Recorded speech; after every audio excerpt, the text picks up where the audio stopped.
लोगों के लिए यही प्रिकॉशन रहेगा कि एडवाइस रहेगी कि इस ऐसे मौसम में कोई बहुत ही ज्यादा जरूरी काम हो तभी बाहर निकले, ऐसे अदरवाइज ना निकले, क्योंकि ऐसे में बहुत ज्यादा खतरा है। कब कहां से कौन सा पत्थर या कौन सी लैंडस्लाइड आए कोई भरोसा नहीं है। आप जैसे जानते हैं कि पूरे हमारे J&K में अभी मतलब किस तरह के हालात बने हुए हैं। इसको मद्देनजर रखते हुए हर किसी को अपने घरों में बैठना चाहिए। कोई बहुत ज्यादा जरूरी कोई इमरजेंसी काम है तभी बाहर निकले, ऐसे बाहर ना निकले। तो मतलब बारिश रुकने के बाद भी चांसेस हैं कि बिल्कुल बिल्कुल, जैसे कि आप जैसे देख रहे हैं 4-5 दिन से बारिश हो रही है, उस हिसाब से डैमेजेस हैं, बट उतनी एक्सटेंट की नहीं है। हमें लग रहा है कि जैसे ही मौसम क्लियर होगा तो उसके बाद आफ्टर रेन पोस्ट रेन जो है चांसेस हैं लैंडस्लाइड्स वगैरह आने के, तो जिससे खतरा हो सकता है।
शुक्रिया। मेरा नाम महेश शर्मा है। मैं एग्जीक्यूटिव इंजीनियर जल शक्ति PHE डिवीज़न उधमपुर।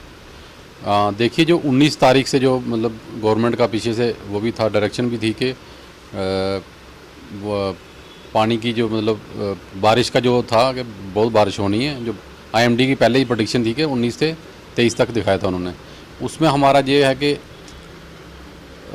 कोई 102 जो स्कीम है जो पार्शली डैमेज हुई है, जो हमारा पहले जो अनुमान था, बट उसमें से 27 स्कीमें जो ऐसे हैं जहाँ पर पानी टोटली बंद हुआ है। इसमें हमारा जो रामनगर टाउन है और चनैनी टाउन है वो पार्शली हमारा जो अफेक्टिव हुआ है। बाकी जो गांव की रूरल वाटर सप्लाई स्कीम्स हैं उसमें हमारा जैसे संबल गंगेड़ा हो गया, जगाणु हो गया, बट्टल हो गया, तिलरौन हो गया, रठियान हो गया, वहाँ पर हमारा जो पानी अभी बंद है, क्योंकि वहाँ पर जो हमारे सबमर्सिबल पंप्स वगैरह हैं मैकेनिकल के वो डैमेज हुए हैं और कुछ तो वॉश आउट हो गए हैं। तो वहाँ पर हमारा जो रेस्टोरेशन वर्क अभी स्टार्ट होगा, क्योंकि अभी 4 दिन से लगातार बारिश हो रही है, तो वहाँ पर अभी हम रेस्टोरेशन वर्क स्टार्ट नहीं हुए। बाकी जो जहाँ पर हमारा एसेसिबल एरियाज़ है वहाँ पर हमारे जो फील्ड वर्कर्स हैं या जो लेबरर्स हैं उनको हमने एंगेज किया हुआ है वार फुटिंग पर, और हम विद इन वीक्स टाइम हम इसको पूरा रिस्टोर करने की कोशिश करेंगे।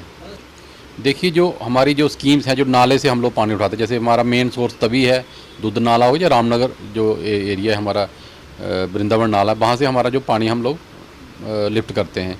तो जो तभी का आप सभी देख रहे हैं इस टाइम जो उसने उग्र रूप अपनी लिया हुआ है, पानी मतलब कभी बढ़ रहा है कभी कम हो रहा है, उसमें जो हमारी स्कीम्स हैं वो ज़्यादा इफेक्टेड हो रही हैं। और जहाँ पर जो सबमर्सिबल पंप्स जो लगे मैकेनिकल के वो कई तो वॉश आउट हो गए थे, कई मतलब डैमेज हो गए हैं, वहाँ पर ज़्यादा डैमेज हो रहा है। और 4 दिन से लगातार कंटिन्यूस बारिश हो रही है, ताकि मतलब जो रेस्टोरेशन वर्क्स में भी प्रॉब्लम आ रही है, क्योंकि बाहर जाया नहीं जा रहा है और नालों में जो पानी जो है वो नदियाँ नाले सारे उफान पर हैं।